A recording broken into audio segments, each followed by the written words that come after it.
Esiste un luogo dove accadono cose strabilianti, un luogo ricolmo di incanto e terrore, di fantastiche creature, di storie incredibili, di stupore e meraviglie. Quello strano luogo è il nostro universo. Io sono Ivan Censi e questo è Bizzarro Bazzaro.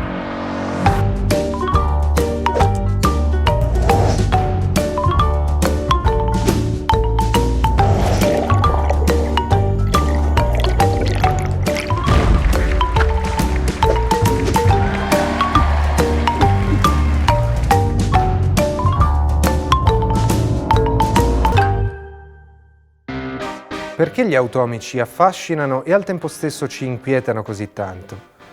L'idea di costruire dei meccanismi capaci di replicare i movimenti naturali dell'uomo e di altri animali è in realtà molto antica. I primi automi di cui abbiamo notizia apparvero in Medio Oriente nel 1200 e sono attribuiti al geniale scienziato Al-Jazari.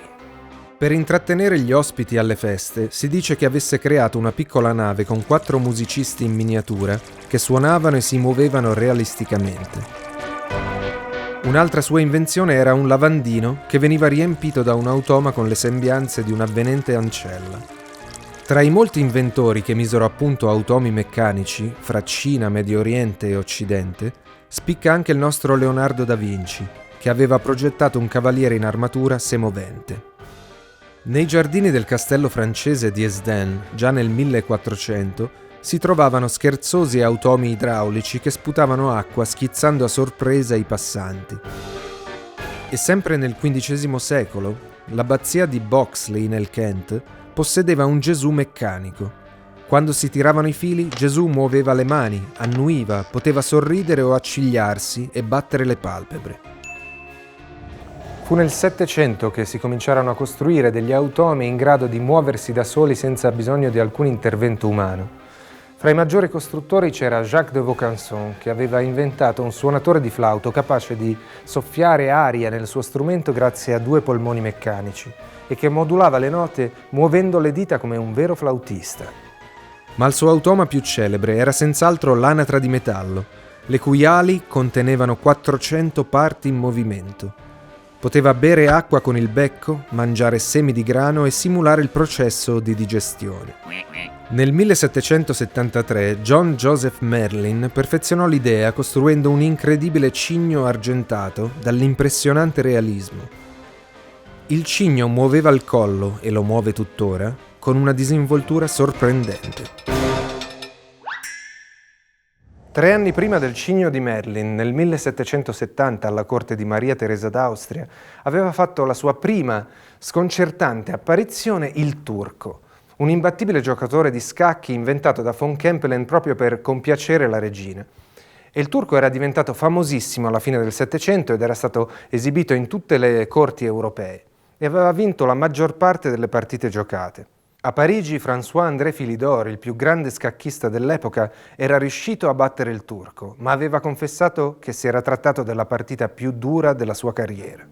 Quando Kempelen morì nel 1804, suo figlio decise di vendere il macchinario a Johann Melzel. Perfino Napoleone Bonaparte volle giocare contro il turco, scoprendo sulla sua pelle che l'automa aveva anche un certo caratterino. Per testare il suo avversario, Napoleone provò a muovere i pezzi eseguendo mosse non consentite. Si racconta che alla terza mossa illecita tentata dall'imperatore, il turco, evidentemente incurante di chi aveva di fronte, perse le staffe e con un braccio spazzò via tutti i pezzi della scacchiera. Napoleone rimase estremamente divertito dall'insolenza di quel gesto. Nel 1857 il turco finì distrutto e il suo ultimo proprietario si decise a svelare il suo segreto. Dentro al macchinario si nascondeva in realtà un maestro di scacchi in carne e ossa. Dall'interno poteva controllare i movimenti dell'automa e vedere in tempo reale le mosse dell'avversario grazie a una serie di magneti posti sotto la scacchiera. Johann Melzel, che era stato fra i proprietari del turco, era considerato l'autore di un automa molto complesso, andato quasi completamente distrutto in un incendio, e i cui pezzi erano stati donati nel 1928 al Franklin Institute di Filadelfia.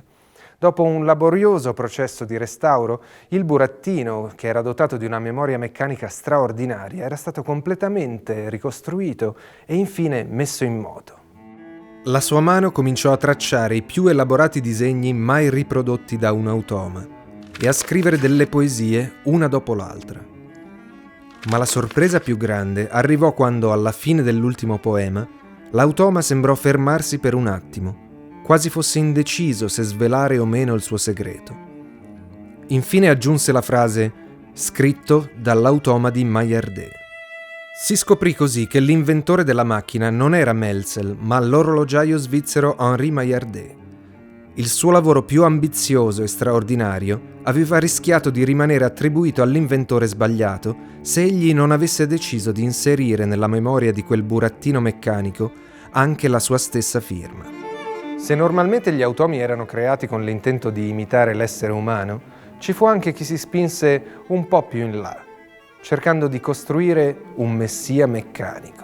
Nel 1853 John Murray Spear, nel corso di numerose sedute spiritiche, ricevette da alcune entità chiamate gli elettrizzatori le istruzioni per costruire una nuova forza motrice che avrebbe infuso nuova vita a tutte le creature. Nella cittadina di Lynn, nel Massachusetts, assieme ad altri seguaci, assemblò un enorme e bizzarro macchinario e dopo una gestazione di 9 mesi il messia era completo e pronto per essere vivificato. La nuova Maria, che altri non era se non la moglie di Spear, annunciò di essere incinta. Giacque accanto al macchinario per 2 ore in preda alle doglie, mentre Spear, rinchiuso in un elaborato pastrano rigido, costellato di gemme grezze e di strisce metalliche, entrava in uno stato di trance profonda e creava un legame psichico con l'automa. Quando il parto giunse al termine, Maria si alzò, impose le mani sull'automa e il nuovo messia si mosse. O perlomeno questo fu quello che vide Spear, perché nessun altro dei presenti si accorse del benché minimo movimento.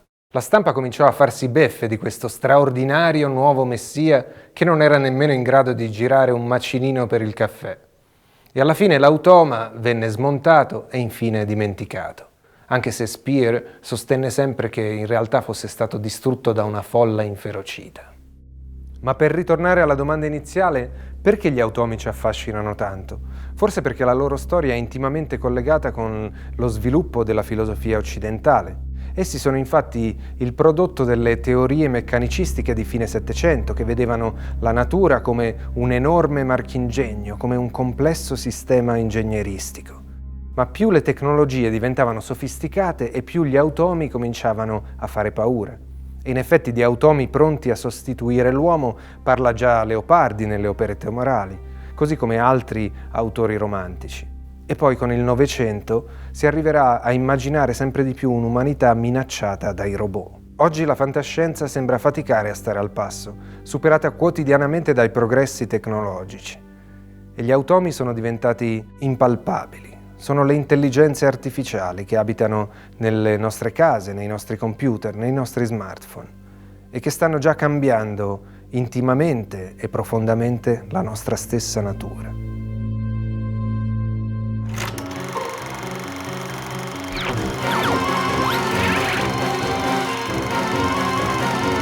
Ivan, questo oggetto mi ricorda un po' un feticcio Stefani. Raccontaci un po', cosa si tratta? In realtà è un oggetto che non ha un grande valore in sé, è più che altro molto curioso. In Francia c'è il gioco della pétanque, il gioco delle bocce, che è un po' un gioco nazionale, e c'è questa regola che se alle bocce un giocatore totalizza 0, cioè fa 0 punti, avrebbe il diritto di baciare le natiche di una ragazza di nome Fanny, così dice la regola, la leggenda, diciamo, folcloristica. E chiaramente però non è molto semplice trovare una ragazza di nome Fanny che passi per la bocciofila in quel momento e che sia disposta a prestarsi a questa cosa. E quindi nelle bocciofile francesi spesso appendono una rappresentazione appunto del derrière di Fanny apposta perché possa essere baciato dal perdente.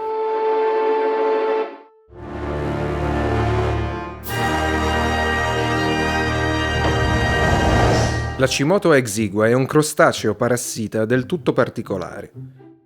Entra nel corpo dell'ospite, solitamente un pesce perciforme, attraverso le branchie. Si aggrappa con le zampe alla base della lingua del pesce e man mano che il parassita cresce, sempre meno sangue arriva alla lingua. L'organo lentamente si atrofizza e talvolta si stacca. È a quel punto che succede qualcosa di straordinario. Il parassita si sostituisce alla lingua, attaccandosi fermamente ai muscoli del moncherino. Da quel momento in poi il pesce può utilizzare la Cimoto exigua come una vera, normale lingua. Il parassita non reca altri danni all'ospite, se non che da quel momento il pesce dovrà condividere il cibo con lui, oppure regalargli un po' di sangue. Alcuni di questi parassiti preferiscono nutrirsi semplicemente del muco in eccesso del pesce ospite. La Cimoto exigua è l'unico caso noto di un parassita che sostituisce funzionalmente l'organo di cui ha causato la distruzione. Se vi è piaciuta questa puntata, mettete un like, iscrivetevi al canale e soprattutto non perdetevi la prossima.